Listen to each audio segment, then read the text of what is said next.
Well, with everyone now on the same side, perhaps you're planning to invade yourselves for a change. I find the idea curiously appealing. Once you've finished killing each other, we can plow under all the buildings and plant rows of flowers that spell out the words, "Too annoying to live," in letters big enough to be seen from space. There are no words, Jessi.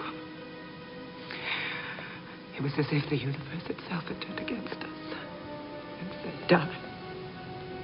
Die. Die. Or I will kill you at the very first opportunity. Yes, I suspect you have to get in line for that honor. Right down the shaft, right smack in the middle of them. Zach just gave me the news. You gotta give it to her. She's got guts. She is crazy. She was crazy when I knew her almost 20 years ago. She's just as crazy now. You hired her. Don't remind me.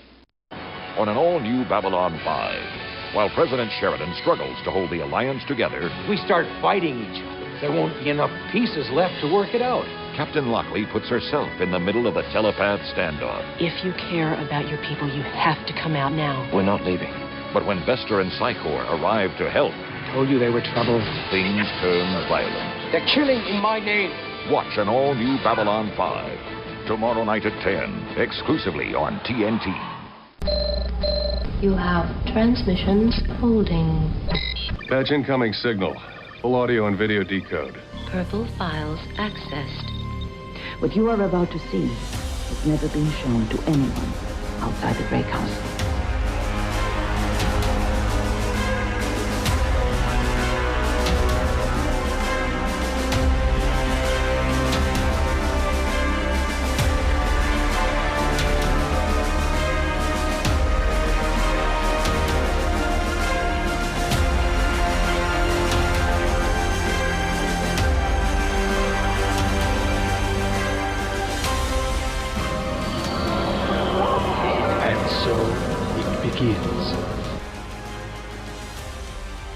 Welcome back, everybody, to another episode of Grey 17, a Babylon 5 podcast. We are back this week to talk A Tragedy of Telepaths. For those of you that are joining us for the first time, we are a group of longtime fans of Babylon 5 who have probably watched this show way more than we probably should have, and a group of our friends who we somehow conned into watching this with us week by week and discussing each episode as we go through the series. My name is Blake. Scott is once again missing this week. He is still somewhere lost in the Caribbean. Apparently our newbies were unable to find him last week, but with me this week is... Kevin.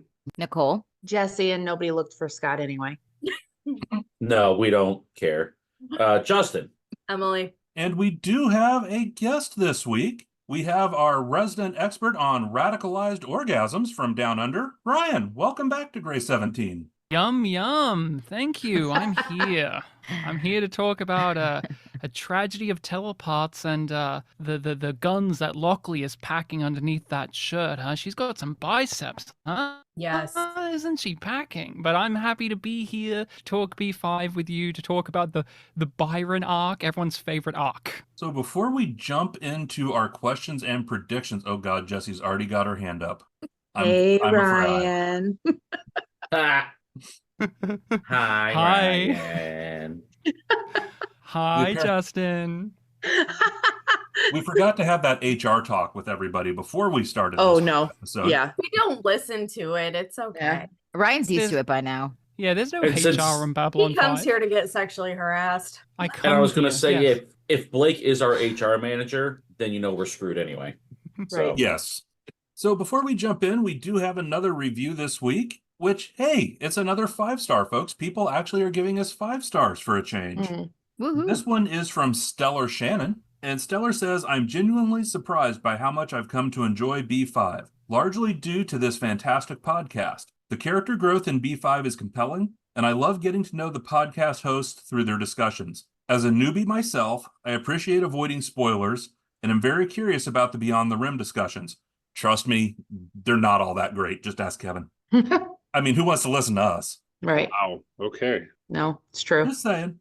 The differing perspectives of the host are both welcome and enjoyable, as they don't always agree on everything, but are honest. The background tidbits about the show and actors add depth, and when the hosts go off topic, it's hilarious. Their friendship, camaraderie, and teasing make each episode a fun time. The podcast is consistently updated, active on social media, and offers bonus content like actor interviews and behind-the-scenes moments.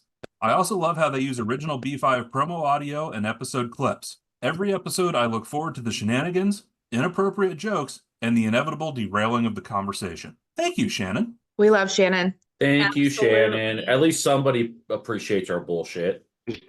Exactly. It's taken us a long time to get someone that truly appreciates our bullshit. Speaking of our bullshit, I believe, Justin, you have a synopsis for this evening. Yes, I do. In this week's episode of Babylon 5, the telepath Cold War turns a little spicy, while the Alliance shit hits the fan as Sheridan tries to hold the member races from all-out war against each other. Londo and G'Kar discover a disturbing secret beneath the palace and hatch a plan to correct past crimes, and Lochley confronts the telepaths to no avail, leading to the intervention of our favorite teep fascist, Bester. Nicely done. So let's go ahead and jump into our first impressions with our newbies. And let's start with Emily. So it had Bester, which definitely improved it. I really want like an entire episode of Lochley's workout because damn. And all I have to say is if I tried that push-up move with a chair, my ass would be on the floor and I'd be knocked unconscious. My arms would be like this. I would absolutely hit my head on the chair. And my elbow would be completely blown out. I mean, overall, it's a pretty good episode. Londo and G'Kar, fabulous as always. And Bester, you can't go wrong, even if he is a fascist. Still hate Sheridan. He still sucks. He still needs to, like, be tossed out the airlock. So, same. I think you like him deep down. I think you think he's a great guy. You would vote for him. Actually, you said that in a previous episode. You would vote for Sheridan. He would be... Right. I'm sure we've got it on audio somewhere, and if not, we can splice that together. Yeah, it's fine.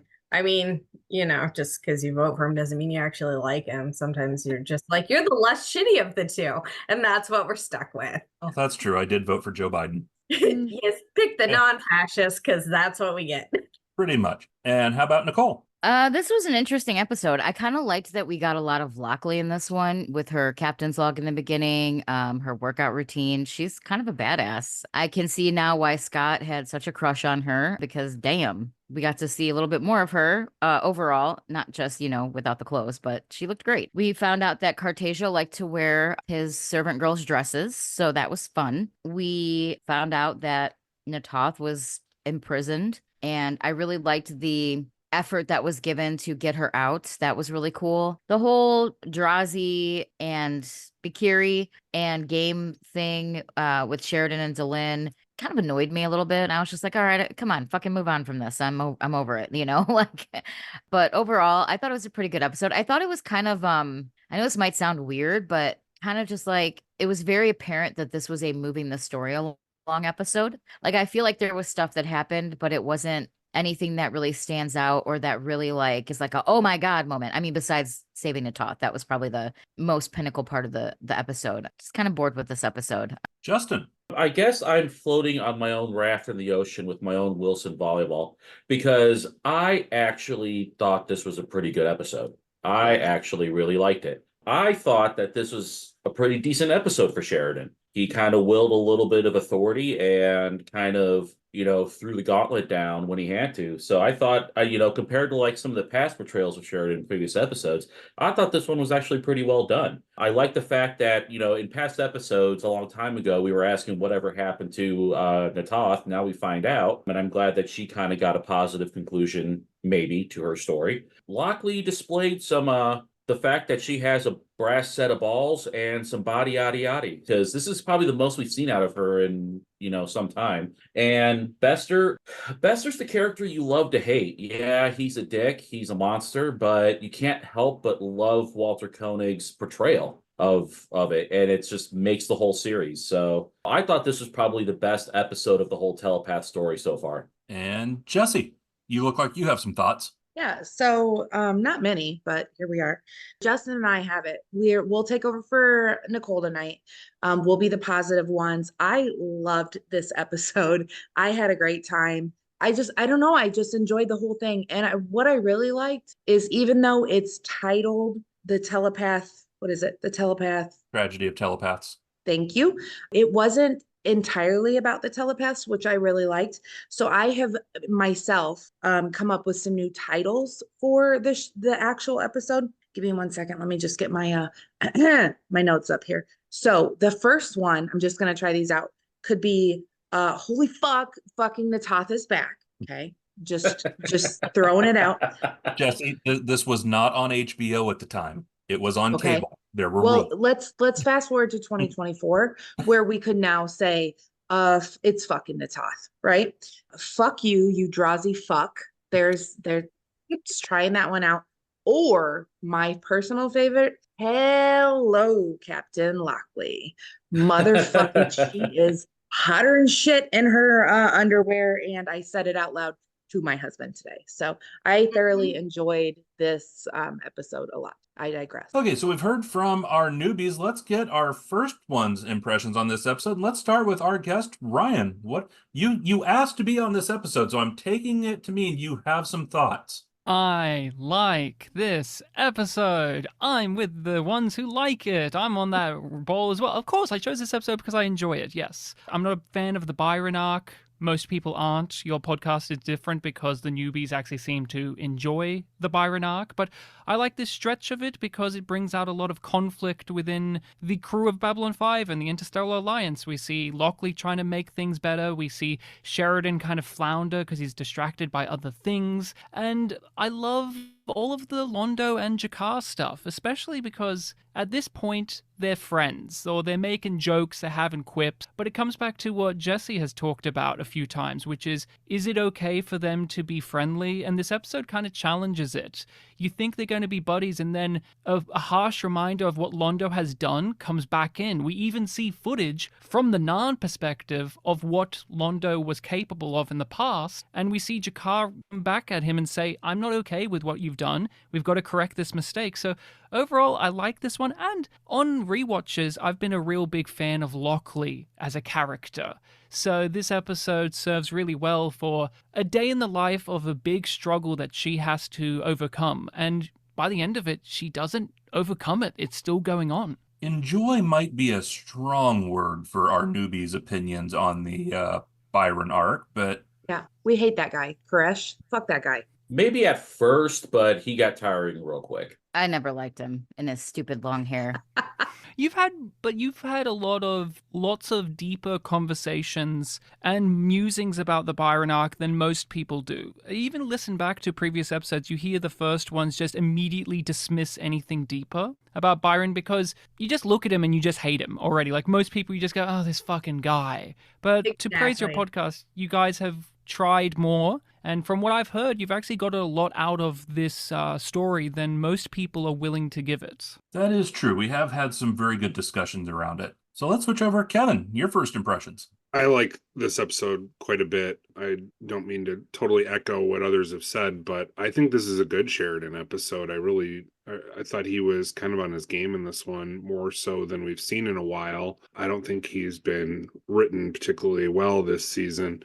I thought the scene where they found Natath in the cell was so powerful. The acting was great with the three of them. It really reminded me of the scene in Ben-Hur where they find the mom and the sister. Yeah. Become lepers. Thankfully, nothing quite that awful happened to Natath, but I thought that scene had a lot of power to it, and it was great that they brought back Julie Caitlin Brown.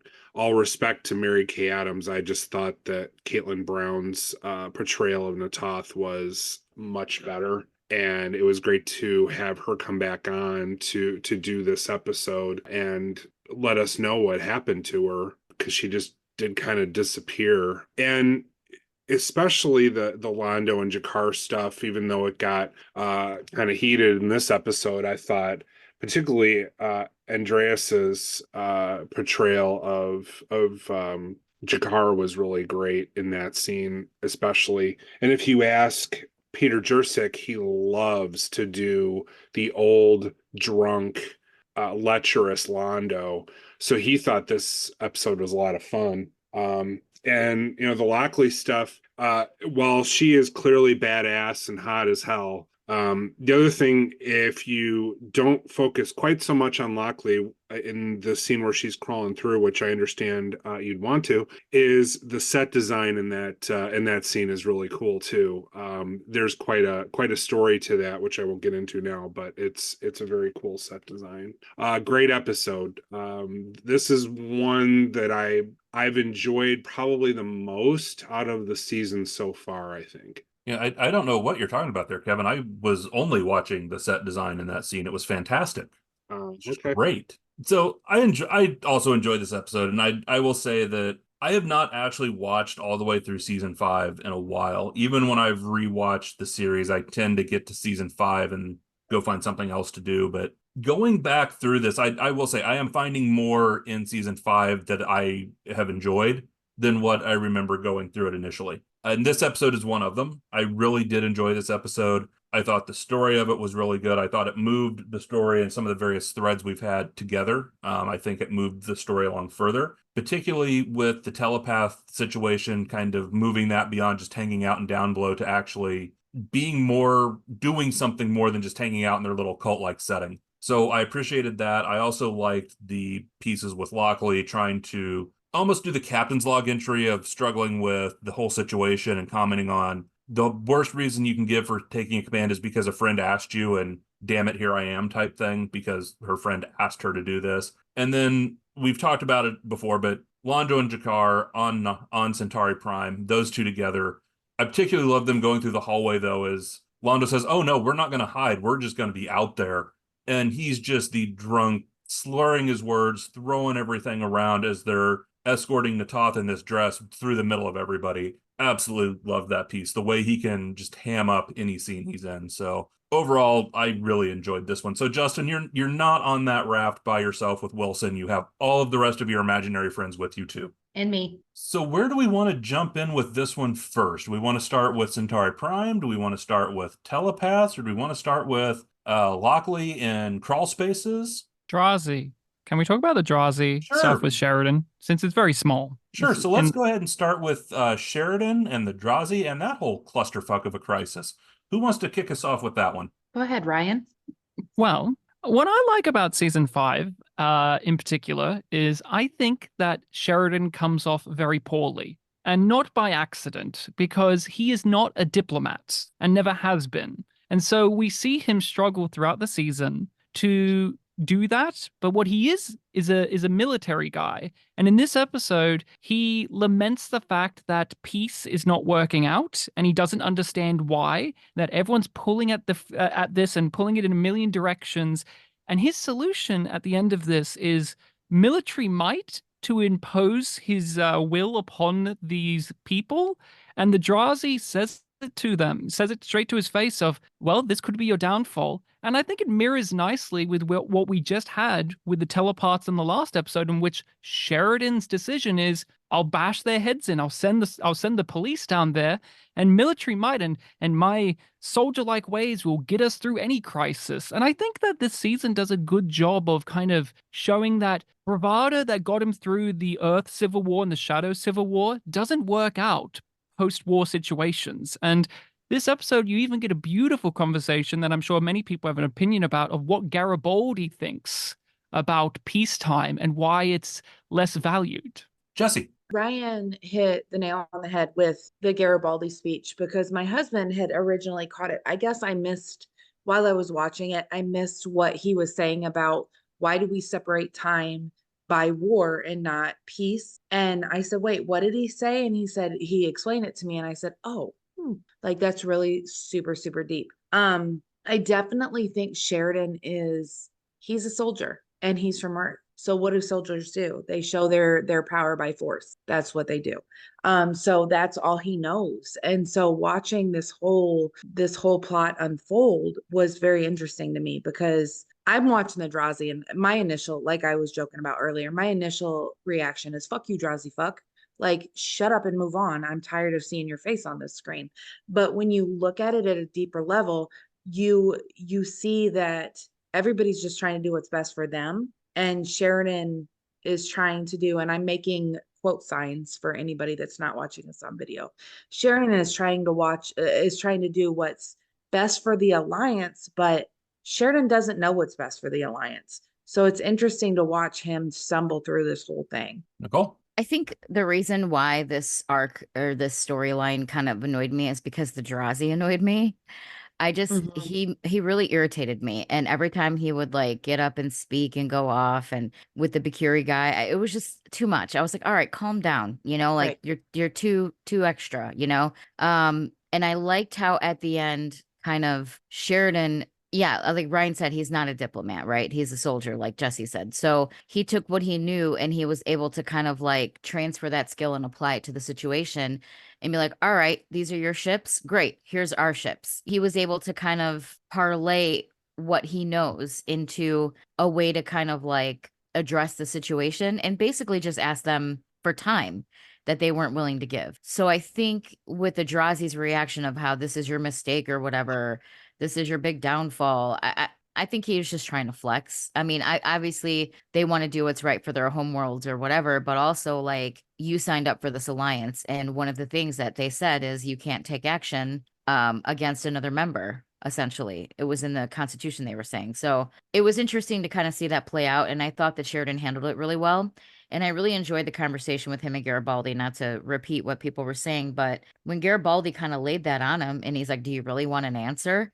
And I literally out loud said, yes. What he said was so true. Because if you think about it, our history is kind of divided by the wars of the world and like the things that have happened that were negative, but there's so much positive that happened in between.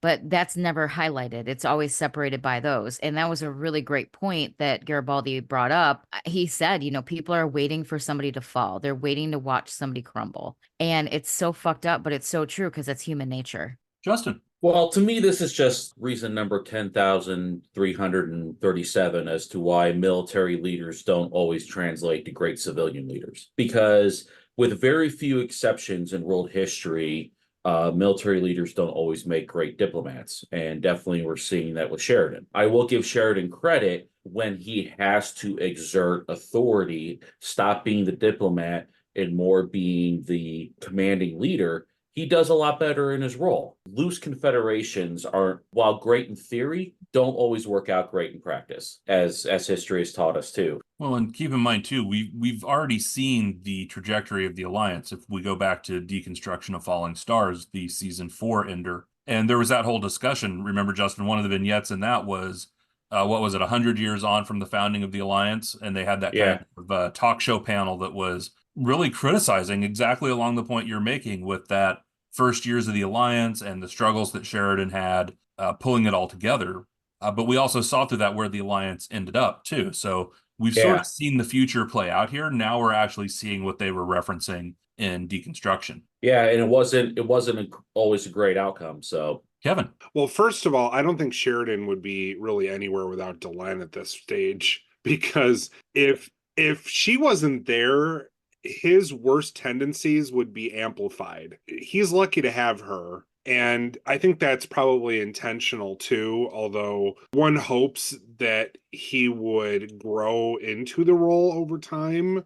But they do talk in Deconstruction of Falling Stars specifically about some mistakes that were made early on, and they reference the telepath thing. And my point last week, which I'll briefly reiterate, is that I don't think that Sheridan went far enough with trying to help out the telepaths, because, if you're in for a penny, you might as well be in for a pound, because this kind of netherworld where he's in the middle isn't working. It's not working for them. It's sure as shit not working for him, and it's not working for the Alliance. So I don't understand why they don't just give the telepaths a continent or a planet or whatever to take care of the problem overall, get them off of Babylon 5, which isn't good for anyone, and give them a homeland of their own. And the only other thing I wanted to mention really quick is, Nicole, I think it was you were talking about the Drazi ambassador. So that actor, Kim Strauss, he's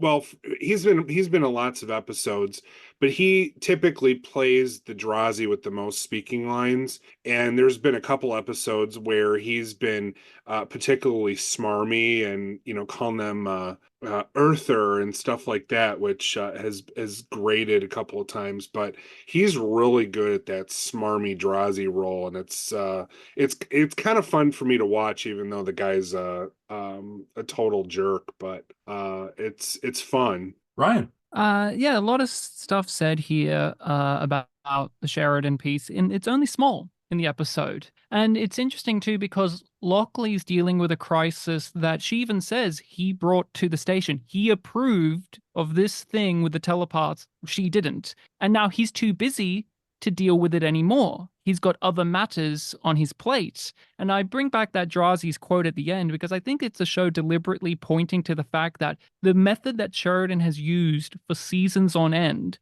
it can't be sustained. Yes, the Drazi may be blowing hot air, but meanwhile on the station, there's an example happening in real time that proves the statement that the Drazi said is correct. Because Sheridan's problem is he viewed the telepaths as assets to a war that's yet to come. And you could argue, does he view the Drazi, the Brakiri, all of these people in the Interstellar Alliance as individuals with rights? Or assets and pieces to the game that he wants to play? And then you cut over to Lochley, and she's literally crawling through the muck to try and stop murder and death and mayhem and destruction on the station from something that Sheridan helped put into motion because I can use these people later. What's that? They don't want to be used? It'll be fine. I know how to manage things. And I just wanted to bring that up because I know that Emily's had a lot of problems with Sheridan, but I just want to know from Emily's point of view, how do you feel about season 5 kind of leaning into all of those things that you've mentioned being issues about his leadership actually coming to bite him in the ass? Oh, that's a fine question. I do think it has really highlighted just his essentially mediocre status, and it seems like some of the things he's accomplished was either like luck somehow or Delin, as you pointed out, because we all know she's a fucking badass. His new style, just the general hair and goatee and those fucking suits. Oh, I hate them so much. But I feel like even the physical change in his appearance to like skeezy politician is so fitting. And season 5, I'm just like, oh my God, he gets worse. How is he getting worse? It can't get worse, right? Which I absolutely know it can, but yeah, I feel like it's really highlighting it almost seems like a lack of attention span to the issues that he needs to deal with, and then like making decisions and wanting someone else to be responsible for the cleanup. And it's really frustrating. So I think we have gone all through Sheridan and his shitty leadership skills and late 90s, early 2000s wardrobe, which apparently Emily was not a fan of the fashions of that day. Okay, women's fashions, fine. That's okay. But whatever is going on with Sheridan absolutely needs to go out the airlock. Just get rid of it. It needs to go. The goatee has to go. It's terrible. He looks so slimy. But you look at the style of suit he's wearing in that, and you look at any futurist series from that late 90s, early 2000s where they had a civilian male wearing any type of a suit. It was pretty much that same jacket, right? I mean, Kevin, you've all seen the other shows. I mean, that jacket has shown up very similar in Star Trek. I remember it being in Sequest. I remember it being in several other shows. Yeah. Yep. So I think that was the late 90s style of future wardrobe. Yep. It was tragic. So they all made the wrong decision? The future is sad. Pretty much. That let's was kind of the period view of the future. So let's just add to Emily's shit list not only John Sheridan, but JMS's writing, Bruce Boxleitner, and the wardrobe consultant, and the hairdresser on Babylon 5. Emily's shit list for season 5 is just getting really long of people she just wants to sit there and hit with her ring hand. Okay, but the funny thing, Boxleitner isn't actually on the shit list because his transition in the character from like when you start off, he seems kind of like awkward and almost dopey, but kind of likable, to like the skeezy politician is just I mean, I gotta give him credit for that shift because You would like wow. an episode of The Outer Limits in which he plays a presidential candidate, and it's him playing like nasty politician. It's a great episode. CCH Pounder's there too. Magnificent stuff. I've seen that episode. That is a really great episode. And just watch Tron, Emily. That's some of Bruce Boxleitner's best work. And Peter Jurczyk is there too. And Peter Jurczyk is in it too. Yep. He's on Tron. Yeah. Yeah. I only remembered. I thought it was Jeff Bridges. Jeff Bridges. Well, he's the main character, yeah. But yeah, he's like the one I remember. Peter has Bruce a kind of a Boxleitner background is role. Tron. Yeah, Bruce is Tron. So since this is not a Tron podcast and it is a Babylon 5 podcast. Lies.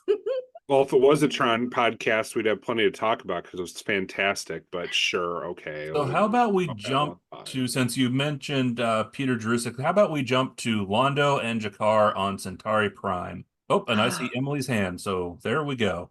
We frequently talk about their whole dynamic and their past and how like G'Kar's shifted and his perspective has changed. And then we get to see that fragment where like that all that anger comes back and he's like, you are not pulling this shit again. You are going to fix this problem because we're not going around again. We've been there once. We're done.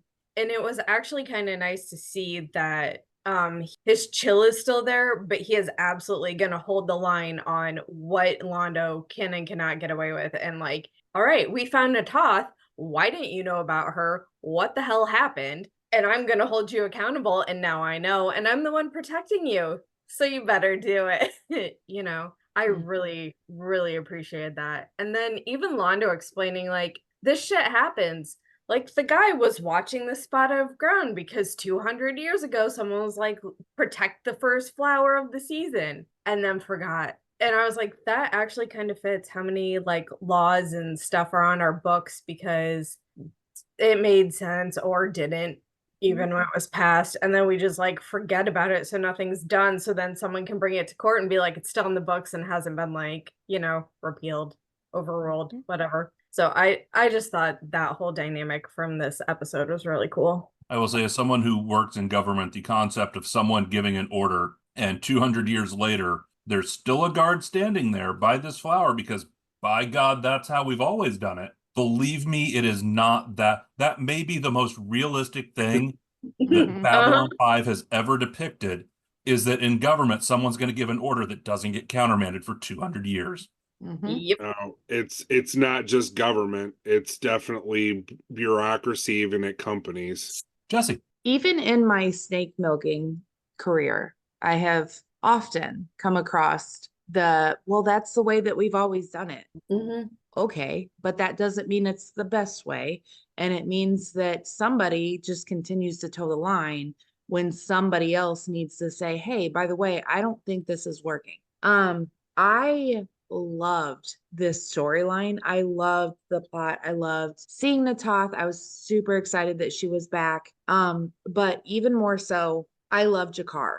And this is so funny because, again, going back to the first season, when we're like, fuck that guy, he's an asshole. I love that he was like, yeah, no, I don't care why it happened. All I'm telling you is that we're going to leave here with her. I get that that's how it always happened. And that's kind of a shitty excuse. But G'Kar was like, yeah, we're not doing that. So figure it out. Whatever you got to do, make it happen. He's like, if there is a way, you're going to do it and you're going to figure it out. And we're going to make it work. So I really thoroughly enjoyed this plot line. I loved seeing, again, I know I say this every time, I can't help myself. I love seeing them together.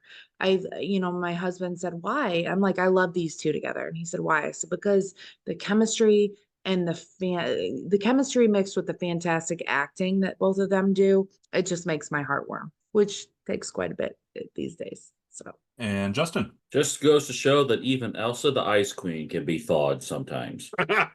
Love you, Jay. Anyway, so yeah, I mean, I'm not gonna go and off on a tangent about how much we love those two on screen together. We all know it. We all love them. I love this particular storyline for a couple reasons. One, like Kevin alluded to, the power of how kind of gut-wrenching their discovery of of Natoth was down in that dungeon cell. Two, the fun quips back and forth, like when originally I chuckled out loud when G'Kar was saying about how the best thing that they can do to Centauri Prime is just level the entire thing, plant flowers that spells too annoying to live to be read from space. Am I the only person that when that servant came in or whatever she was and Londo was sizing her up, I legitimately thought for a second they were going to make her look like Natoth and throw her in the cell to actually like distract everyone else. And I was like, that's dark as shit. Like, I thought they were going to paint her up to make her look like Natoth and just throw her in there just to kind of keep up appearances. But then, you know, so all they wanted was her clothes. Great. And I love the scene with G'Kar just kind of looking at her, and Londo has to correct it. He's just, it's just my animal magnetism or something like that, which again just appeals to the greatness of those two actors. You know, I also, to touch on that scene too, Justin, I think it's interesting when they go to get Natoth out, because Londo made this whole bit, right, about you can't countermand an order, you can't do this, you can't do that. Doesn't he basically just sort of walk in and tell the guard, okay, here's what you're gonna fucking do? And the guard's okay. But he gave the guard a new order. Like, he sat there and said, this is what you're going to do. And he made the guard think, we're going to starve this chick to death. And we're going to wipe her off the planet and pretend like she never existed. And the guard's perfectly okay with this. So then, like, he was giving a new order, which didn't countermand the Emperor's orders. As far as anyone else knows, she's rotting down there still, and she's going to rot down there for all of eternity. So Londo didn't break the law, in my opinion. Ish.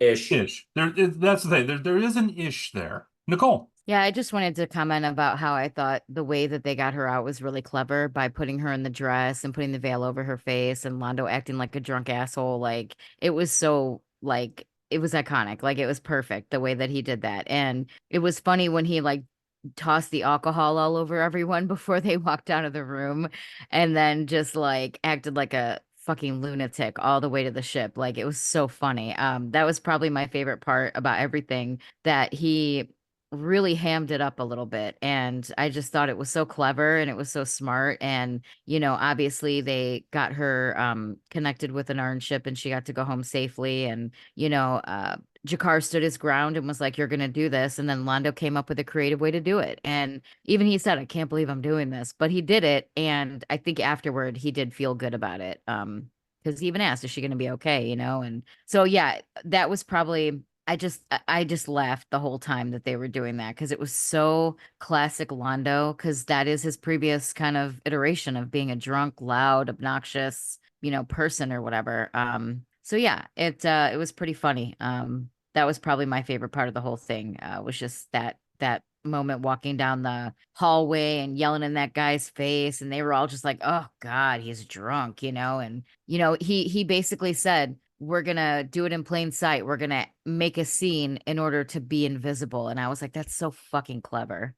Right. This plot is wonderfully woven because it's funny and sad. Londo's having a good time. He feels better about himself at the end of this. He feels like he did a good thing and he can walk off and have some food. But G'Kar's still sitting there watching this person he knew leave, and she still has to heal. That's the thing that really gets me, is G'Kar remembers who Natoth is. Like, she's a person. She was someone that meant something to him and even us, the audience. And I loved how he communicated that to Londo as well by being like, she was my aide. She was my friend. You spoke to her. You knew her. Why is she still here? Why is she still a victim of this war that is over? Why is this still going on? And as much fun as there is to be had in Centauri Prime plots, you're always drawn back to the horrors that have been going on and that have still continued to go on.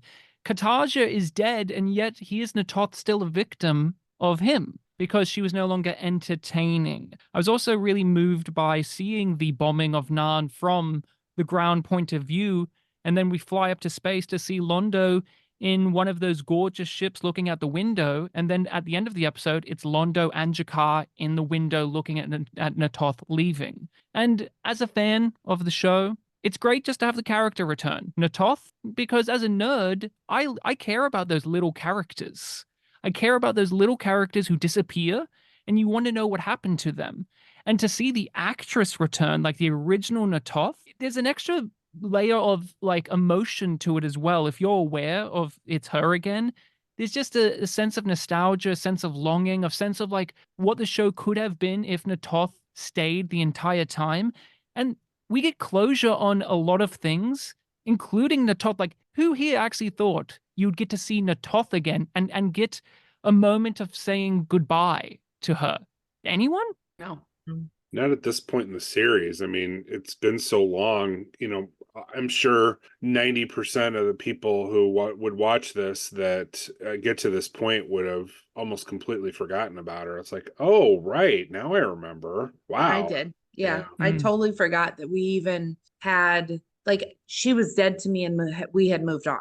So, Yeah. And the fact is the original actress too, who she's great. I don't know if I can't remember if you guys have interviewed her or not, or if you're ever going to, but I know that she's actually quite a pivotal part of the convention scene for Babylon 5. I've heard her talk about it, and other actors talk about how at many times she kind of wrangles the cast together for conventions and interviews and stuff. So she was only in a handful of episodes, and yet this actress, she's still important to the series at large all these years later. That's actually a fantastic idea. We should try and get her on. I believe Scott has been working on that. I think he was waiting, though, because he didn't want to spoil this return. Gotcha. I think is why we Fair. held up. But I do think Scott has been working on that. Emily. Okay, well, after that lovely topic, I was going to switch it to the hilarious comment that the woman made regarding Cartagia wearing her clothes.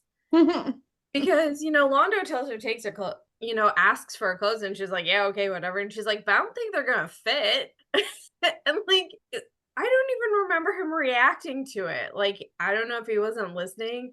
And then she makes some comment about, Cartagia wearing them. And I was just like, man, I can imagine that, though, him prancing around and, like, doing a curtsy to random people while he's drunk, maybe to the heads on his desk. I don't know. I just thought it was funny how they just kind of slipped that one right in there. He did respond. He looked, said, I'll make do, I think, or something like that. Oh, yeah. But he was, like, unfazed by the whole thing. Like, this is just normal shit. This is what we do on Centauri. I was like, because Cartagia was a freak. Jessi. Can we just take a minute and all collectively say fuck Cartagia? So first of all, Ryan said, I love the small characters. R.I.P. Monkey Man Bartender. We all miss him greatly. But that's who I thought about when I wrote that.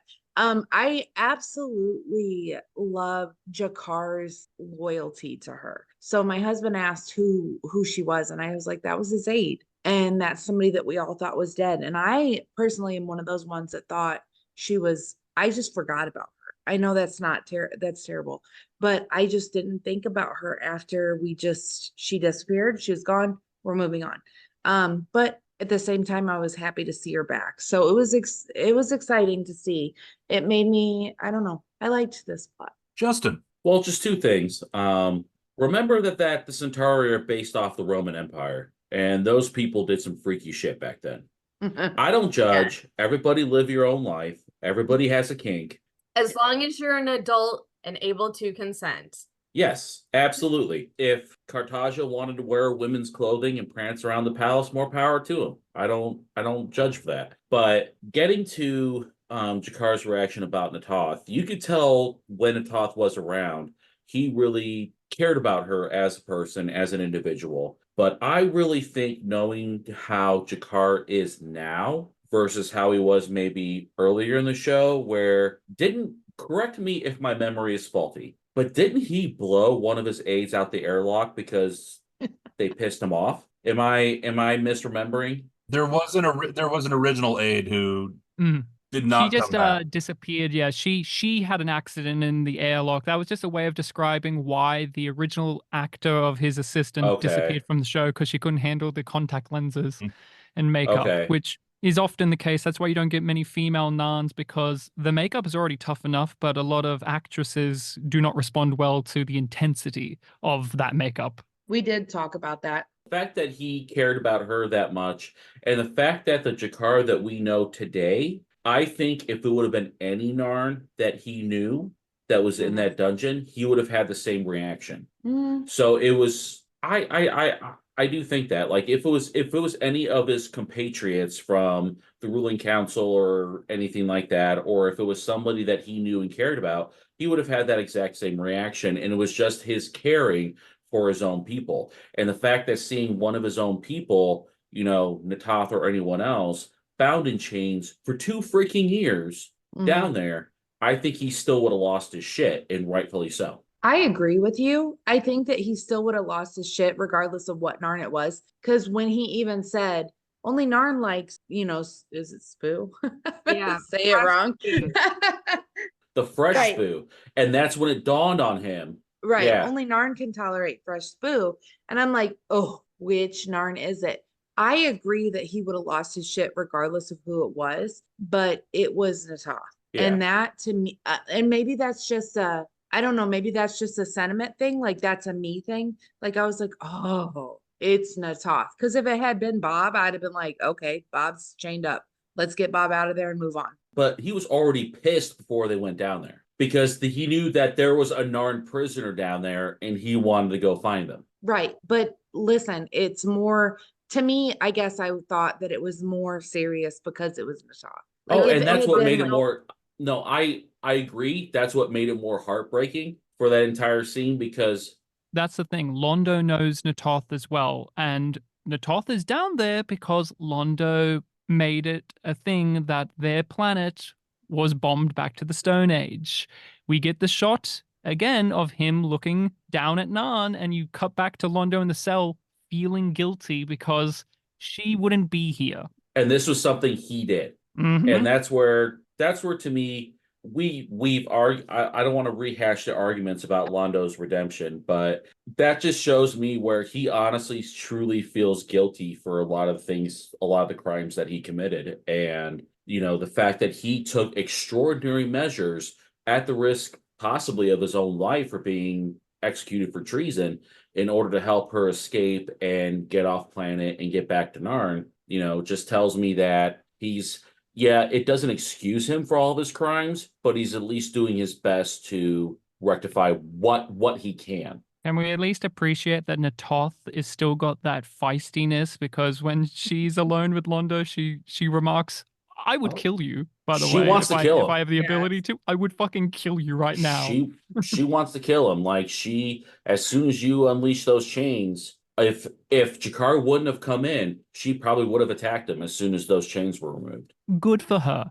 Yeah, absolutely. Absolutely. Kevin. I did like that Londo was suitably horrified by it, because when it kind of dawns on both of them in rapid succession, he's like, oh no, you know, and then they go down there and they're talking about it. And at first you're like, well, Londo's just going to leave her down there until the regent dies? That's not cool. But I think he was just processing like, okay, wait, I need a plan and I don't have one, so let me go. But it has showed his growth, because he doesn't just not give a shit, and he doesn't just let it go. And as you point out, Justin, he definitely risks a great deal to get her out of there, and really enjoyed doing it. And sure, there's probably some,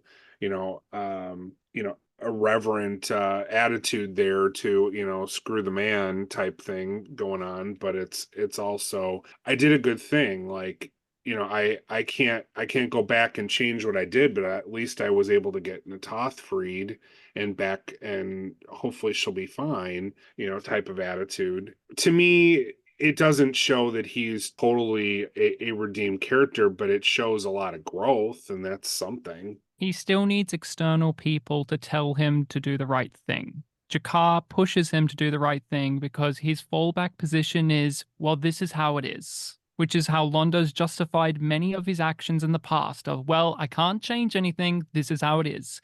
So G'Kar is telling him, no, it isn't. We've seen Veer throughout the entire series tell him, no, it isn't. What season 5 has given us is Londo actually starts to take that on board instead of rejecting it.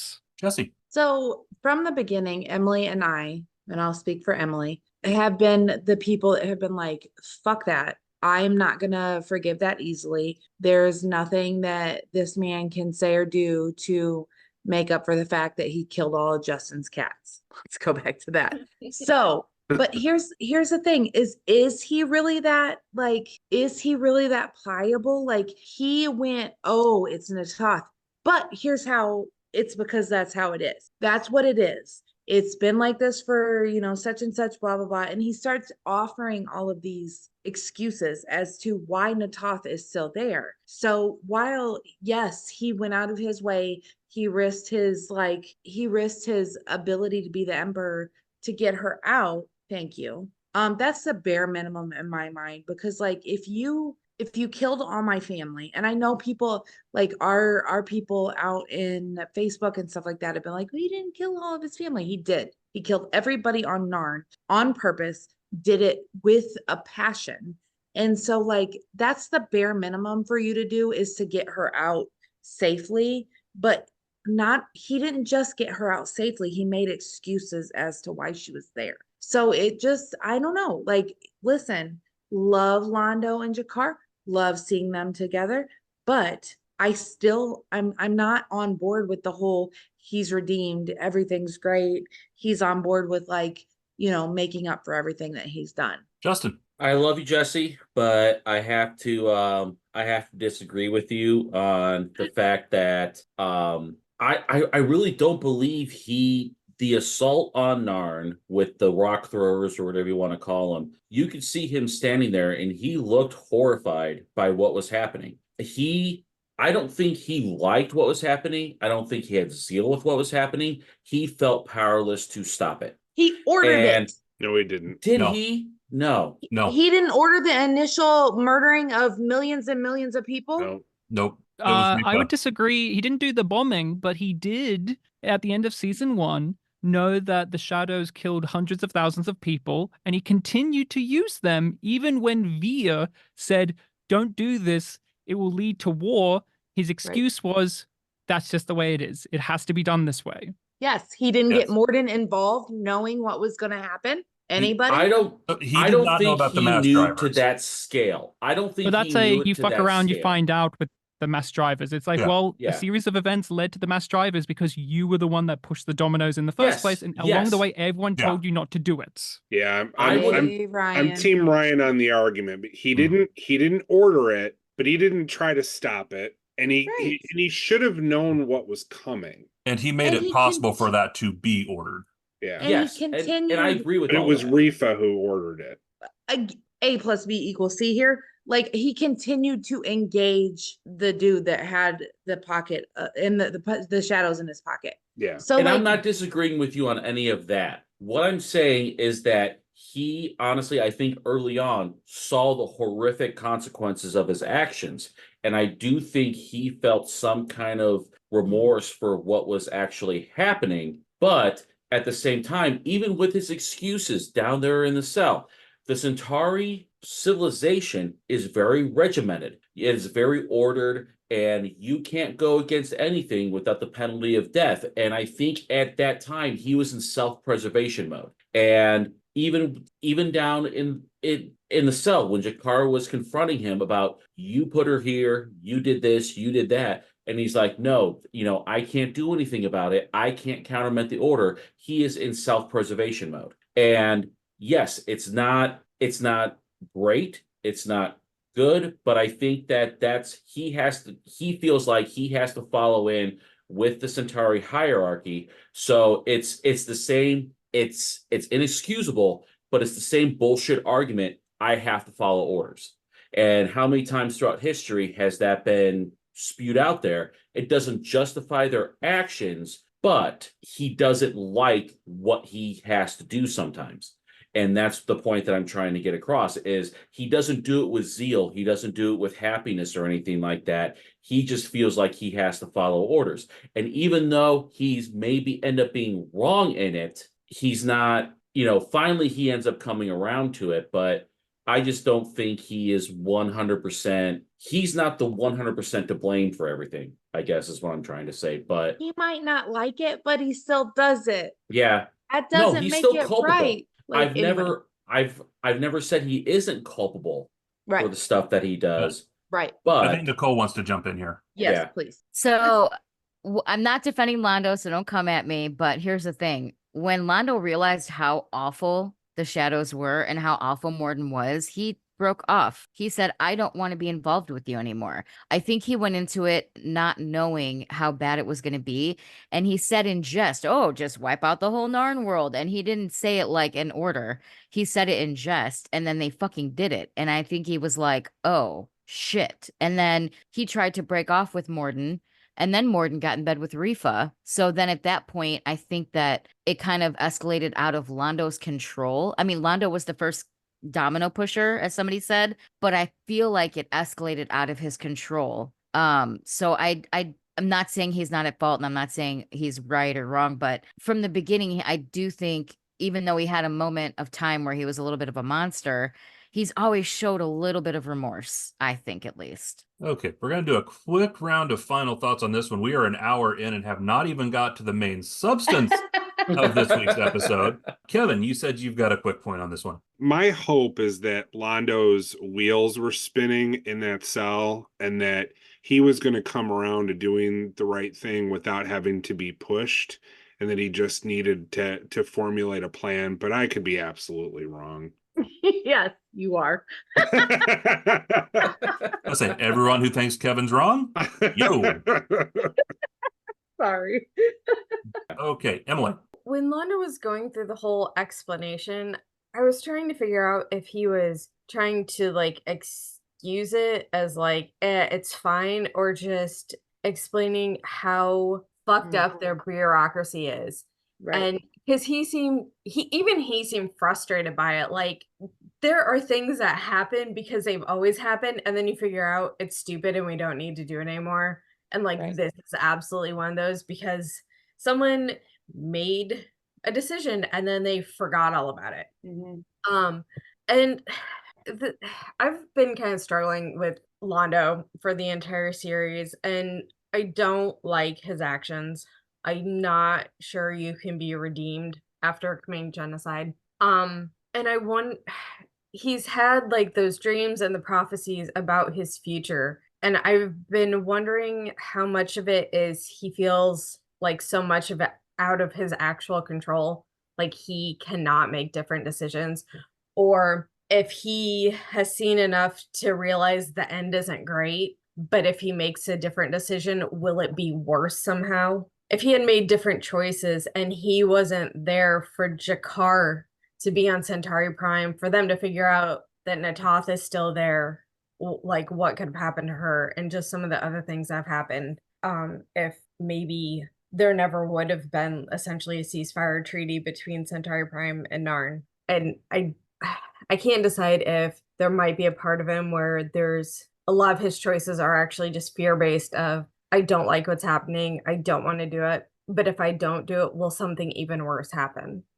And Ryan, if you want to bring us home on this one and then move us into telepaths. Yes. So, wrapping up on the Londo stuff, it's always just fun in even a somewhat lighthearted plot like this, that it can still bring out these questions within you, because this story does do that. It does show you the most horrific things he has done to make you still think about this. And I always come back to The Very Long Night of Londo Mollari, of the inner voice within himself says, you're not sorry for what you did, you're just sorry because you got caught. Yes. And we're seeing after that revelation from himself, him start to try and deconstruct that mentality. But the thing is, that doesn't just suddenly click of the fingers, you're now good like that. We see Londo struggling his way through doing that. And that's what I love about this episode. It's just a lot of characters trying to do the right thing, struggling their way through, and not to, like, they're not capable, or they don't know what is the best method. And I think that goes into the Lochley conversation. I love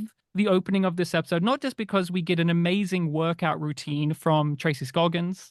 I think about it a lot because she does that, she does those dips on the chair, but her feet are on the edge of a glass table. Her Achilles heels are right on the edge of that glass table. It makes me scared. And her morning routine is insane because she has a shower first and then does the routine. It's all out of whack. She's one kooky lady, but I want to know the people's opinions on Lochley's choice is to call the Psychops for help because she's unable to get help from anywhere else. Go ahead, Jay, take it. I'm not surprised because early on, she kind of invited Bester onto the station originally, right? And she says, no, I don't like him, but I feel like I kind of have to work with him. And she was the one that said, hey, give me 60 days or whatever the case was to try and resolve this problem.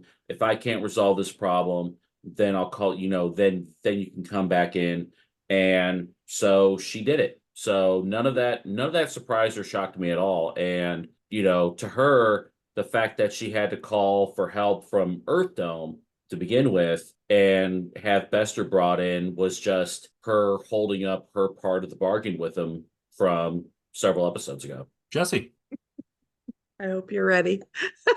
Oh, God. Okay. Oh, do it, girl. Do it. Do I need to get a bottle out before you start? Probably.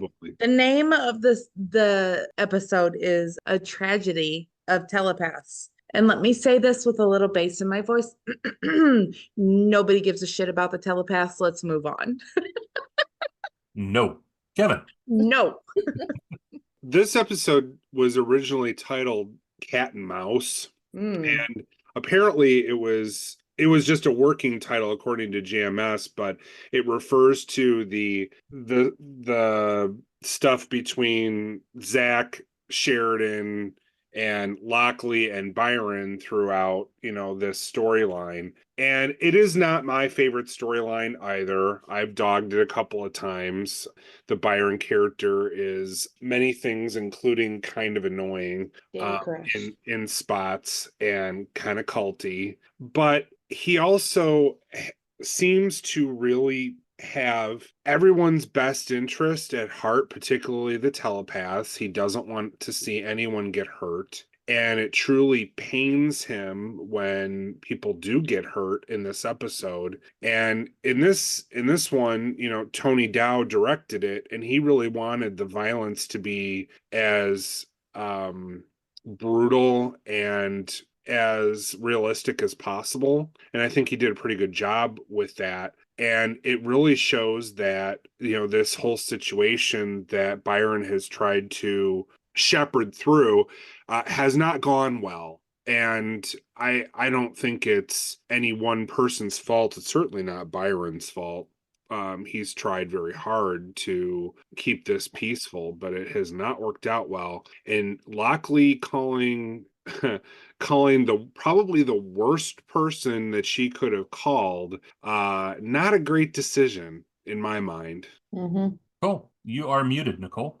Did you ask the question of what we think of Lochley calling Bester? Is that, I think I have my headphones on for a second. Yes. Okay, I'll answer that first and then I'll get into my thoughts. So in this situation, I don't think Lochley had another choice but to call Bester because they've tried everything that they could do to get into there and to get in to talk to them. She crawled through a crawl space to go talk to them and try to talk sense into them, right? And they still are not budging. And she even said she doesn't want it to come to violence, but I feel like she was at a loss because she originally said they couldn't stay there. Sheridan said they did. So now she's got to deal with it. And she's tried all her resources and she can't. So she called Bester because she didn't know what else to do. So in my mind, it makes sense that she called him, even though he's a smarmy jerkhead. What made me mad about the whole situation was those guys up top, those telepaths that got out or whatever. Yep. And they were like, well, at this point, it's all for ourselves. We don't care. We're not going to be violent, or he doesn't want us to be violent, but we don't care. And they just use their telepathic bullshit to get weapons and go crazy, kill a bunch of people. And also Lochley's been trying to work diplomatically with them and they shot at her. Fuck you, jerk. Well, Emily. So I have a question about a bit of the timeline just to make sure I'm understanding where they're at. So Sheridan is like, yeah, you can stay on B5. And Lochley's like, well, this is going to be a fucking problem because Psychor is obviously after them. So I'll make a deal with Bester and give him, 60 days? 60, something roughly, like that. yeah.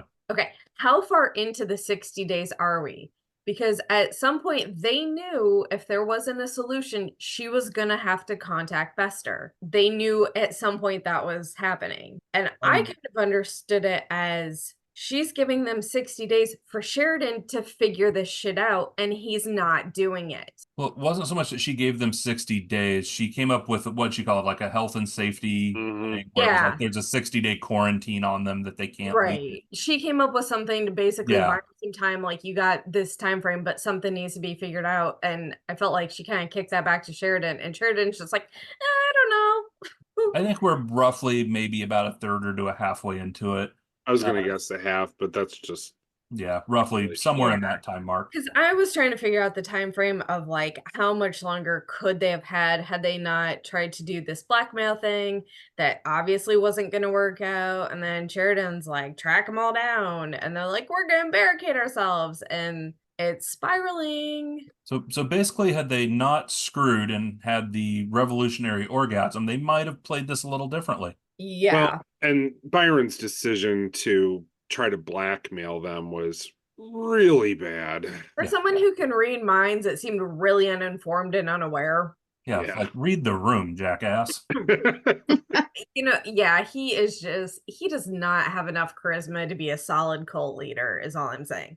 But he does have the hair for it. And if Sheridan's not going to try to deal with the situation, it's like trying to wash his hands of it, and the telepaths are basically screwing with people's minds who are trying to get in to get to them, who else is she going to call? Because who else has a skill set to combat their skill set? Well, and is it that Sheridan's not dealing with it, or was it Sheridan got derailed by it? Because before he could really do anything with it is when Byron showed up in the council chambers and pulled his "we've been pulling your secrets" thing, which is in the middle of the attacks on trade routes. He goes in and tells them, we've been reading all your secrets, which take people who are being attacked and tell them, oh, now we've been spying on you. And all hell breaks loose. So I don't know if it's Sheridan just shrugged and said, fuck it, I don't need to deal with it, or Sheridan got derailed because of Byron's stupid move to go.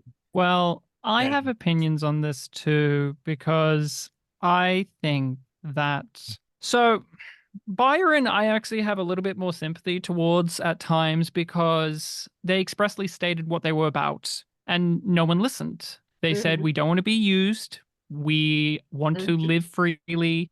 We don't want to be weapons. And the first thing is we accept them because we want them to be weapons. We enlist them to be spies, even though they say they don't want to be. Anytime that they kind of buck up against it, we will threaten to kick them off the station. The Psi Corps come in and prove how easy it is to be oppressed. And the thing too is, what I love about this story and this section of it is, we're watching multiple different factions treat this issue in the most unsympathetic way possible. Byron, Sheridan, neither of them try at any point to really go about any of this in the diplomatic way. Do you ever see Byron try to work this in a diplomatic fashion before the Vorlon revelation? No, you don't. And what is Byron all about? He is about us. The mundanes are still lesser. He is also a supremacist in a weird way. He even brings it up in this episode, and they pair it with Bester as the counterpart of a more extreme version of that, of like, we are all just one happy family. So Byron has his weird cult that he's trying to get away from another weird cult of personality that Bester has going on. But I just kind of find it interesting that the most sympathetic person in this situation is Lochley, someone who did not want them to be here. She's gone out of her way to try and help them. The last thing she did was give them 60 days, and she expressly said, I'm giving you this time for you to sort this out. And what did the telepath group do? Nothing. They did nothing. They just sat on their hands and let things just keep sliding into things being even worse. So I kind of like this episode just having Lochley literally crawl her way through the vents to try and reach out, and no one's interested.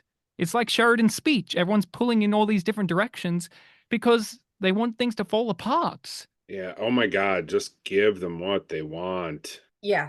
And let them sort it out with them and Psi Corps or whatever. But because Byron doesn't seem like he wants to have anything to do with non-telepaths. And Bester has a plan, it seems like, to eradicate non-telepaths. So, I mean, it does seem better to just let them have their fight somewhere else. Justin. Well, and in terms of Byron, like, I was really hoping that he turned out to be some kind of, again, trigger warning, X-Men reference. I was really hoping that he'd turn out to be some kind of Magneto type character, which is one of my favorite characters in all of like comic bookdom. But he actually ended up turning into some kind of Paul Atreides character, which any fan of Dune knows how that fucking turns out. I really think that at the end of the day, I in some way buy what Byron's trying to say in terms of like he doesn't want anything violent.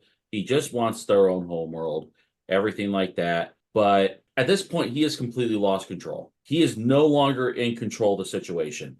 Let's just get the resolution and let's just move on to whatever's going to come next. I would love to pick GMS's brain about what his writing profile was with this, because it just dragged on for so long. And now we're finally getting to like the juicy bits of where the telepath war, I think, is finally starting. But I'm over it. And one thing I think was interesting with this one, I can't remember the exact episode, but one of the ones early on with Bester, when he was approaching the station and Ivanova was going to blow him out of the sky. Mm-hmm. And when he finally gets on board, he talks about how he sensed this great personal danger. And I'm like, dude's standing in a goddamn hallway with people sneaking up on him with guns and didn't sort of get that same spidey sense tingly of danger. It's like, dude, they weren't even being all that stealthy about it. Nicole. You said it about the spidey sense. His reaction afterward was interesting, I thought, when he was shot at, because it looked like he was afraid or scared.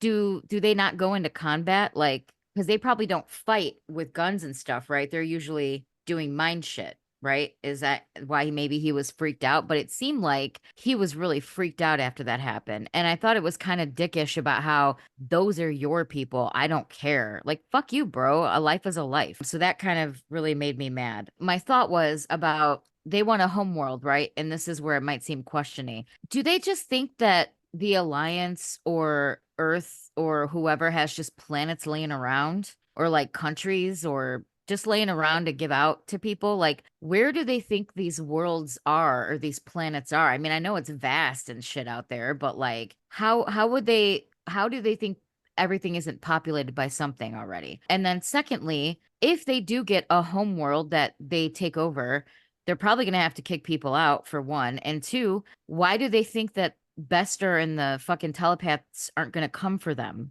in their home world? That's why they wanted the Interstellar Alliance's help in the first place, because So, they it can just, give I don't them know. Okay. help for it. Because think back to earlier in the season, we found out that the Drazi was secretly preying on an innocent planet that was asking for help. And so the Yeah. Interstellar Alliance came in and saved them and gave them protection. And so these telepaths think, well, you can do that for us, right? And they're met with, no, be our spies. Well, also, like, I'm sorry, but after that and what they've done, I don't think the Interstellar Alliance is going to help them do shit now. Well, Nicole, I think you were off the episode, but one of the things we did talk about, though, is there are some planets out there Okay.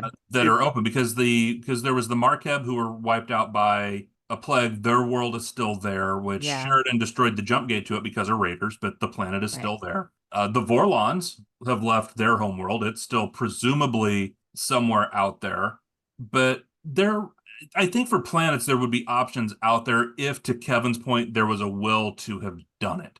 It's a common trope in science fiction that there's always a planet out there to find, and there's always unused space that's uninhabited that just has animals there that you can find if there's enough desire to do so. I mean, yeah, they're probably going to need supplies and a jump gate and everything, but at this point, that seems like a small price to pay for some more peace and prosperity for everybody. Hell, send them down to Epsilon 3 and let them hang out with the Zathrai. Ryan. Something that I am just wondering about, and I've always been curious about it, is, and maybe this is just me, perhaps everyone tell me if you disagree, but I like Robin Atkin-Downs' performance as Byron. I always have. I have issues with the writing and the framing of his character. I feel like he's pulled in so many different directions. Is he supposed to be a messianic figure? Is he supposed to be a cult-like figure? Are we supposed to think of him as a civil rights movement activist or a supremacist? Too many things are stacked on top of themselves. But one thing that I've always found interesting is Robin Atkin-Downs, and this is my point of view. I never feel like he plays Byron as someone who enjoys the perks of being a cult leader and a messianic figure. I don't get the sense from his portrayal that he actually is playing it as like someone who's getting off on this. While Bester, who's in this episode, he is so happy to be on this station because they called him. They called him for help. He didn't have to ask to come on. And I'm just curious of what people's thoughts are on just Robert Atkin Downs' performance in this way. Like, does it detract? Because in a story, maybe you want it to be more direct of like, oh, they're so overtly like a cult leader who's getting off on this. But I think he obfuscates that. And I think that he really does play it a lot more like Byron is out of his element and he's trying to do what he can, but people are just gathering to him. But also there's so many lines of dialogue that show that he is keenly aware of his influence over others. So I just want to know people's thoughts. And I definitely agree with you on that one, Ryan. I think the performance is not the issue. I think it's the writing and, as you said, the different directions and layers that they put on top of it and which way is it supposed to really be going. I couldn't agree more. Oh, Emily. Okay, so I'm just going to pose some questions because it's something that's been bothering me since these telepaths have shown up. Byron has talked about mundanes, non-telepaths. I can understand why he's not a fan, but I am somewhat confused on what kind of protection he thinks this Interstellar Alliance can provide against the Psychor skills and their fleet. There are powers telepaths have that non-telepaths don't have. That's the difference.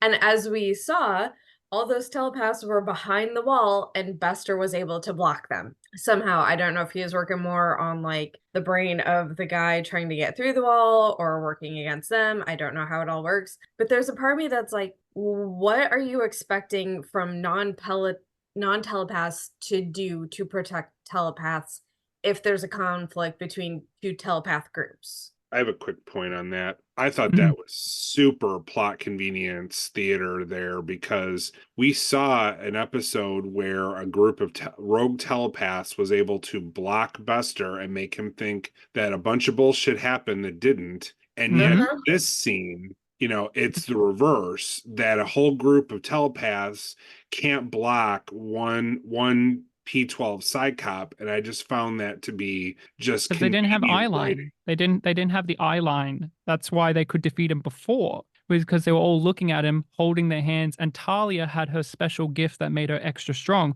In this episode, they actually make it an express point that it's tiring them out to work through all of the metal. The fact that they're being able to do it against a normal mundane is actually super difficult for them to do.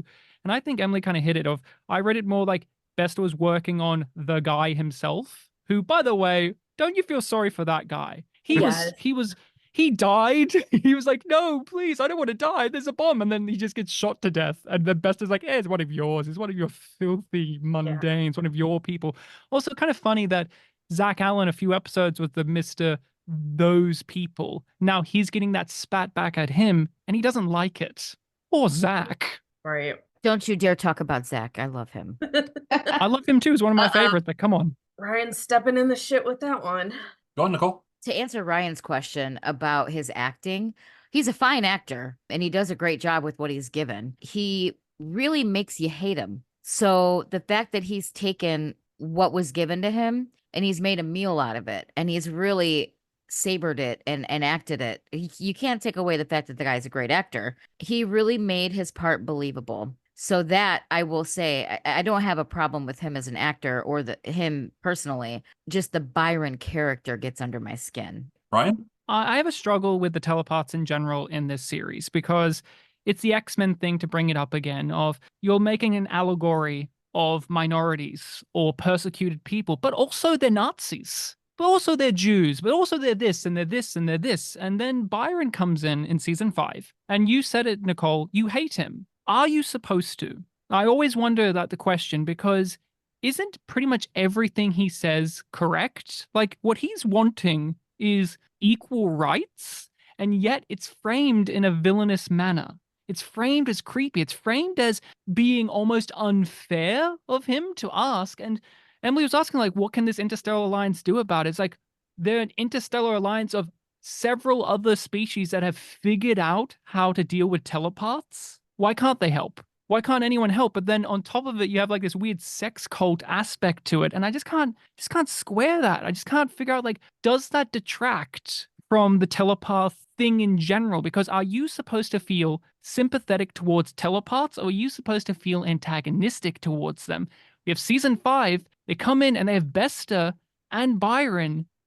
They're supposed to be opposites, but you don't like either of them. Like, you like Bester because you love to hate him, but like Byron, what he says is factual, but JMS frames it in a way that most people come across with the character of, he has nothing of worth, I hate him. Is that the right approach? Like, why is this the approach? So our final word on telepaths goes to our biggest fan of telepaths, Jessi. Right. So I get it. Why is that our approach? But it's our approach. I can't stand Crush. I don't give a shit what happens to any of them. I'm telling you, I just want it to be over.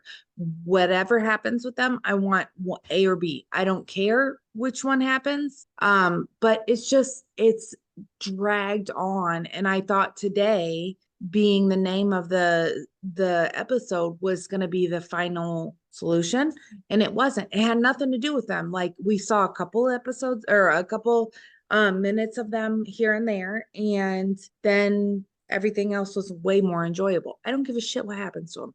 Let's move on. Crush, move on. Wow, we just referenced the final solution. There's a fun one for resolving a problem with minorities. No. Telepaths, yes.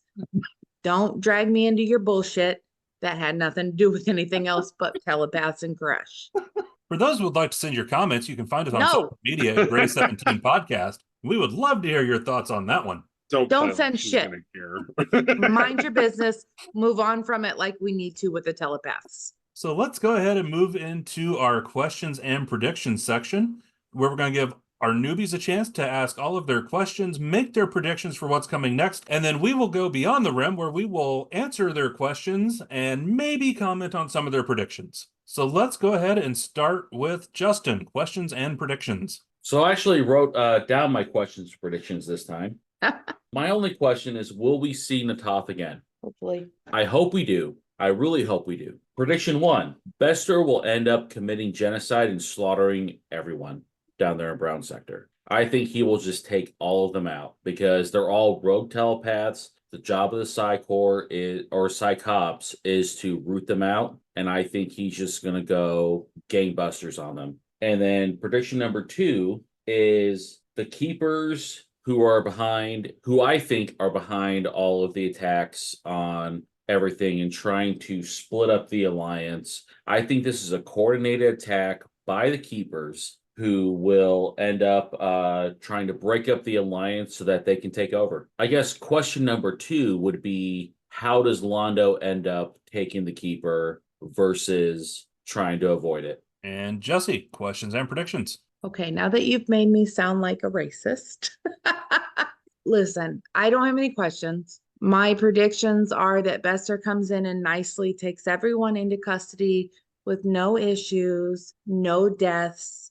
Everybody gets along, everybody complies, everybody moves along, and everybody is,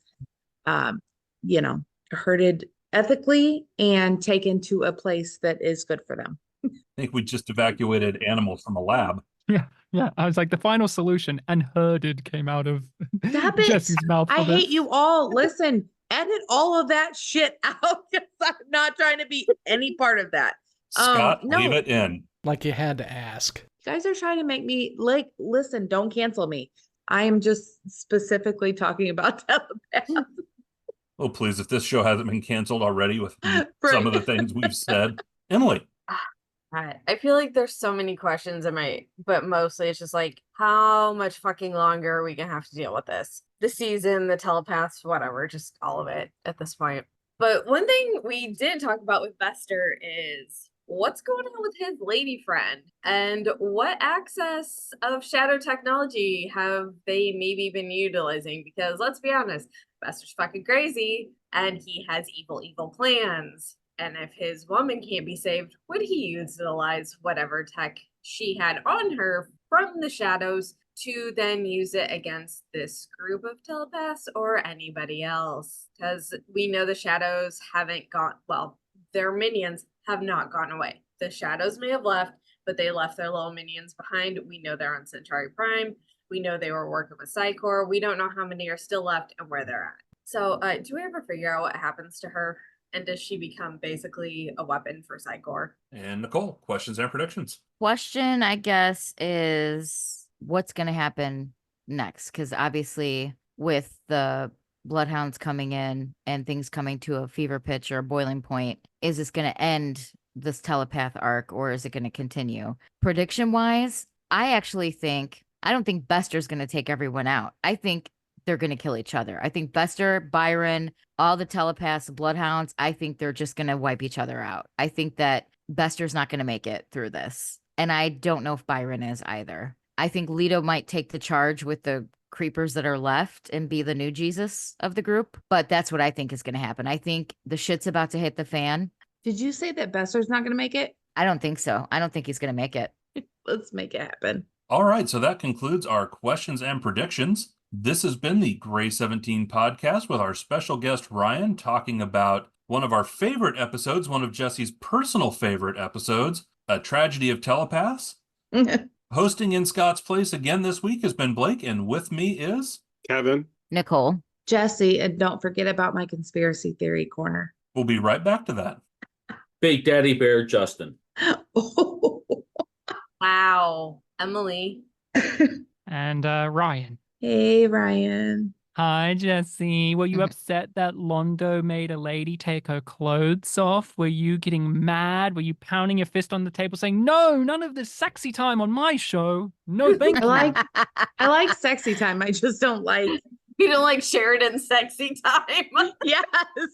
You love Lita and Byron's though, right? Oh, no, yeah, God, she no, loved no. that one. That was her favorite. We all did. Moving on. Speaking of sexy time and smut. So one of our newest segments on this show is not the smut time with Emily, but rather it is the conspiracy hour with Jessi. So Jessi, what conspiracies do you have for us tonight? So I have a special celebrity edition today. Oh boy. Michael Jackson and his sister LaToya are the same person.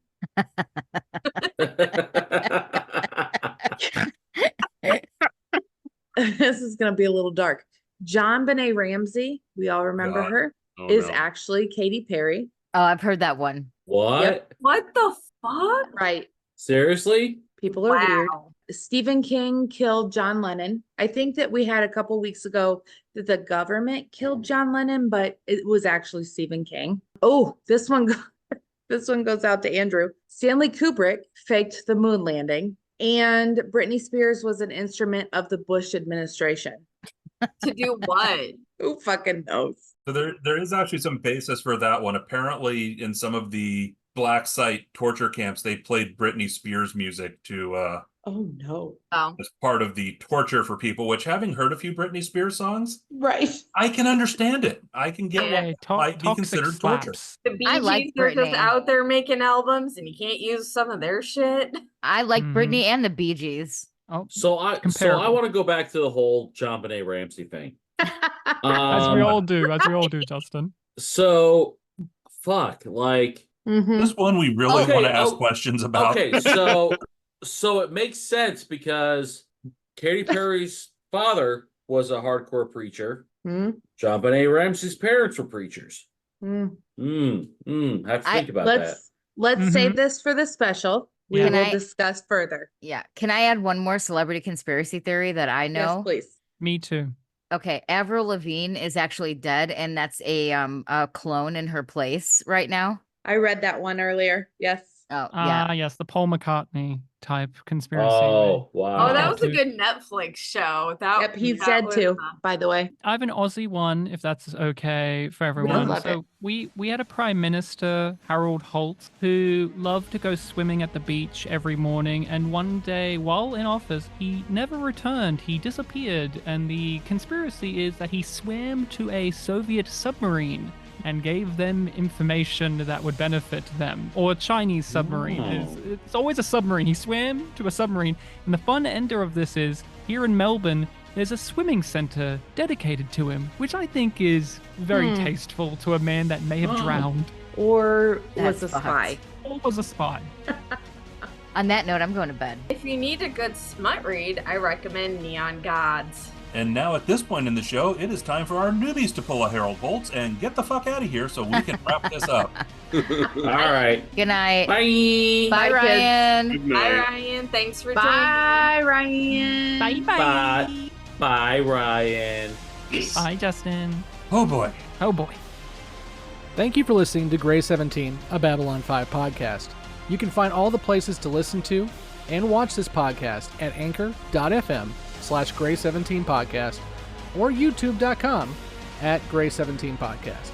We want to hear from you, so join the conversation at Facebook, Twitter, Instagram, YouTube, or Patreon.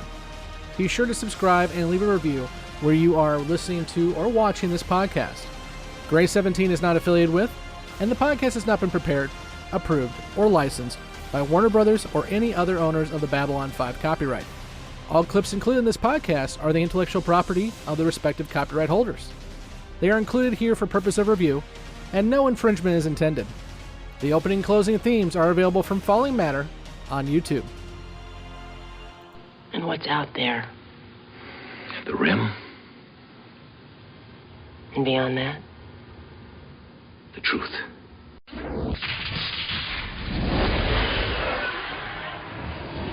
Welcome back, everybody, to Beyond the Rim. If you have not watched past the episode A Tragedy of Telepaths and do not want to have spoilers, this is your time to head off and join our newbies doing whatever they are currently doing, since we've thrown them off the podcast for the evening. And we're going to go through all of their questions and predictions and provide our answers. So let's go ahead and jump in. I've got Kevin and Ryan here, so feel free to answer as we go. Either one of you that wants to jump in. Will we see Natoth again? No. No, Yes, not in the sadly, no. show.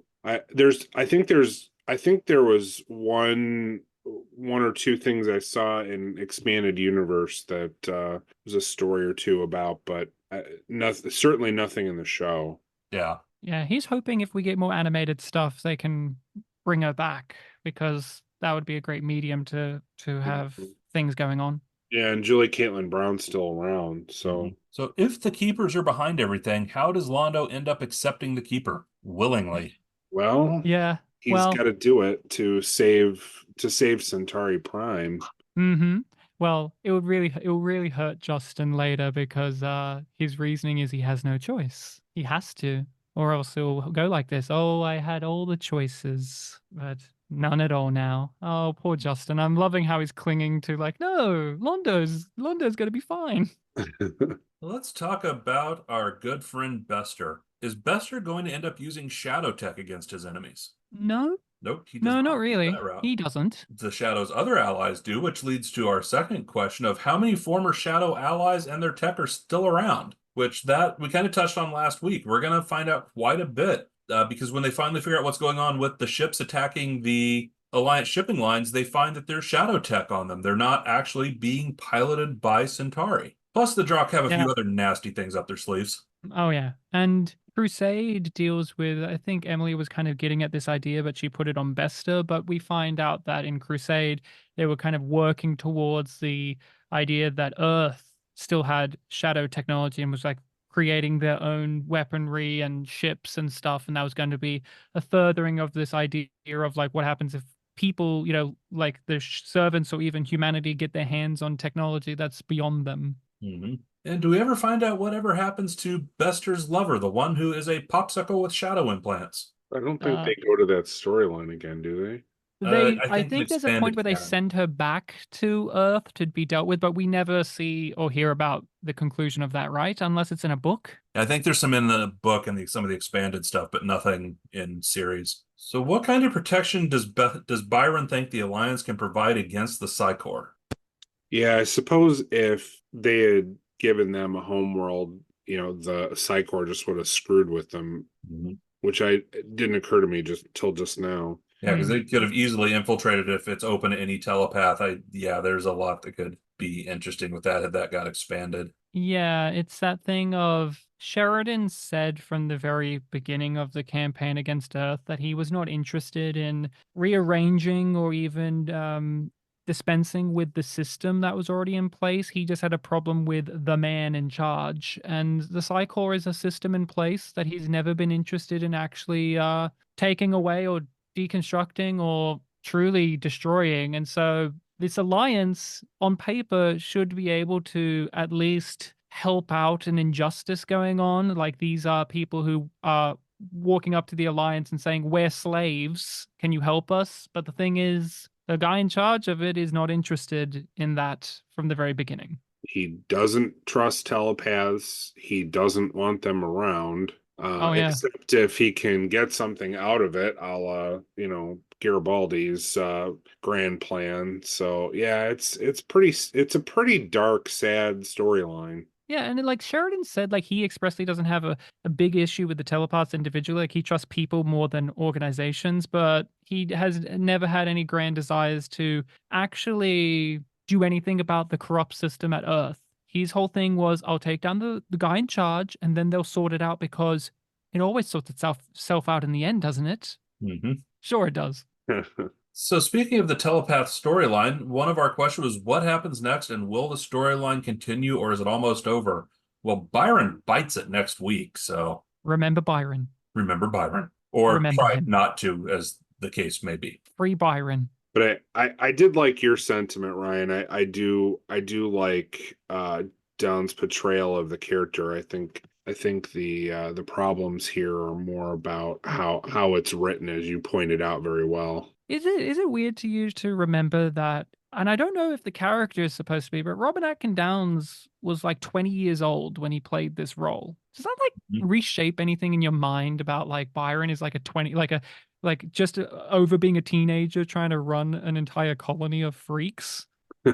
Like, it's weird, right? Because he looks older. Like, if you ask me how old Byron is supposed to be, I would guess like 36 years old. But no, like the actor is 20. Jeez. Yeah, he was not that old when he did this. No kidding. But what happens next? Well, some of that is in those predictions that the newbies made. So let's go ahead and jump to our predictions then. We're going to start off again with Bester, and he's going to end up committing mass murder and kill all the rogue telepaths. No.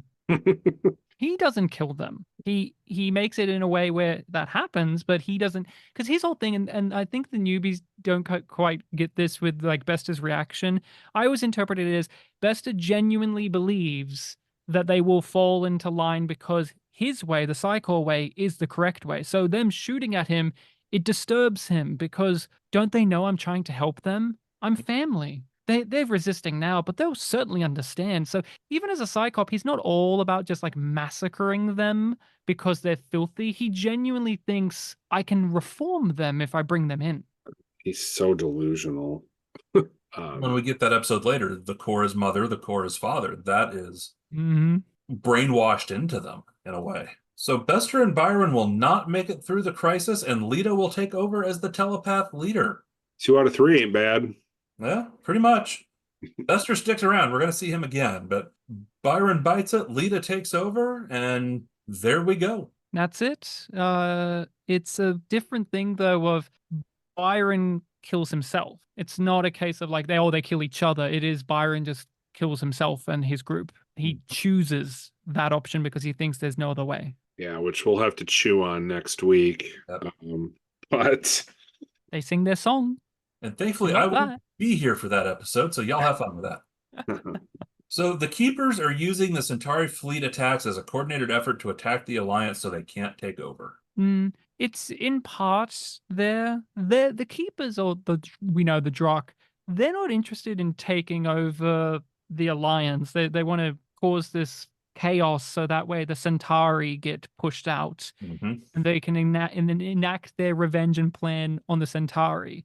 Because it seems like with what we know from the show, the movies and Crusade are a bit different, but from the show, it's like they are all about like giving their cruel revenge plan to the ones who fucked them over real good, and not so much like total universal domination. Yeah, just not happy with the Centauri. All right, I think that covers our questions and predictions. Anything else we want to add to our newbies' comments? I think it's very interesting that we are told in the deconstruction of Falling Stars, we are shown one of the final outcomes, which is the group taking over MedLab and potentially killing Garibaldi. And the gang haven't referenced that much. And I was just waiting for Nicole to be like, oh, and are they going to kill my boy Garibaldi? Because Nicole loves Garibaldi, and that's what you're led to believe. So I'm going to be fascinated to hear them kind of remember that when that scene plays out, because they just play that scene out again, but also from a slightly different angle. Well, that's why I brought up deconstruction this time. I think our newbies hated that episode so much.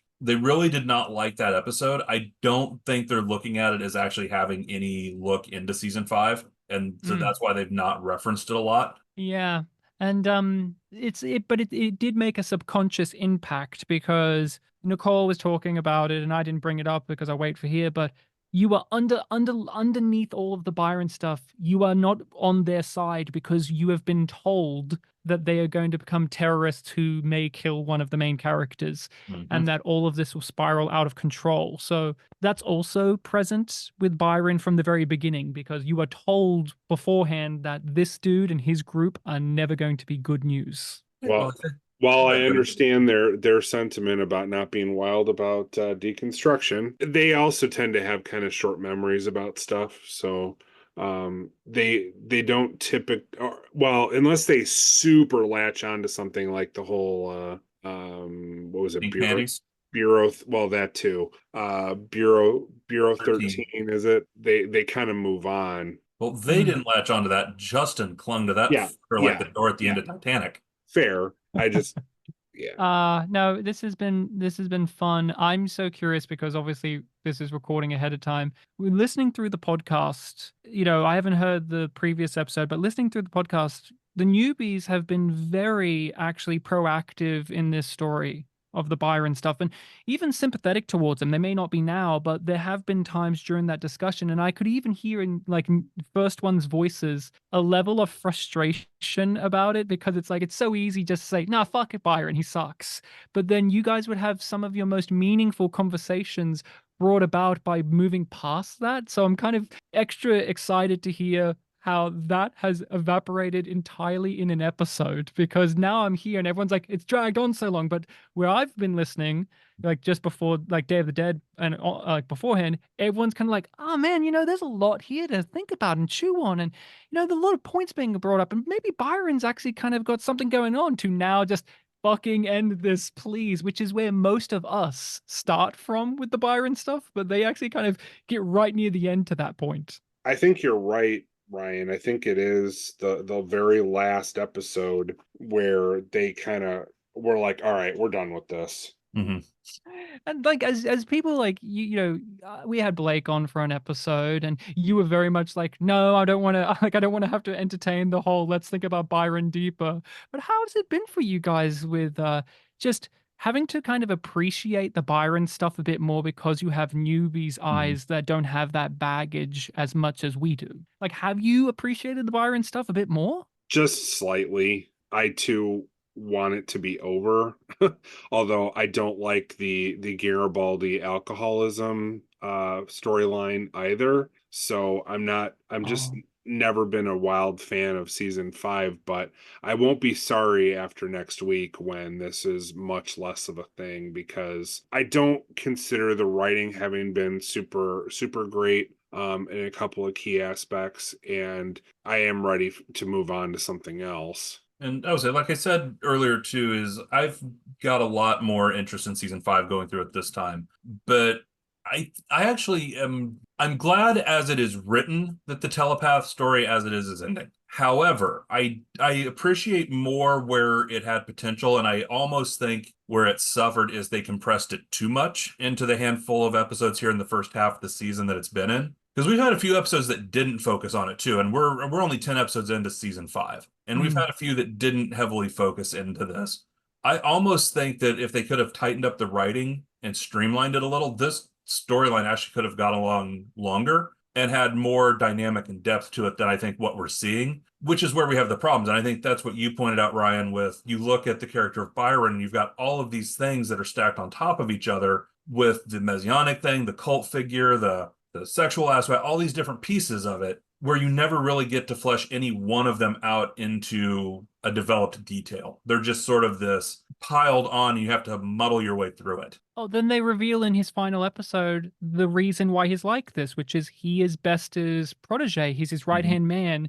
And that recontextualizes why he's failed at being an actual civil rights leader, because he is a fascist trying to redefine what it is to be one. But the thing is, that's the final episode with him, and you can't really sit on it for long because you just move on. Mm-hmm. The thing I can't shake going through this section of the season is how this would have played out if Ivanova was still here. Not because I necessarily think that would have been better. I just don't get how he would have woven that in, seeing as she would have been the presumably either commander or captain of the station, and this is all going on. And if it's a 1-for-1 trade where she's going to be stepping in for Lita, at a minimum befriending or even more so becoming, a lover of Byron's, I'm just having a hard time understanding how he would have woven that together. And it brings up a question I've always wondered with that knowledge of like, oh, if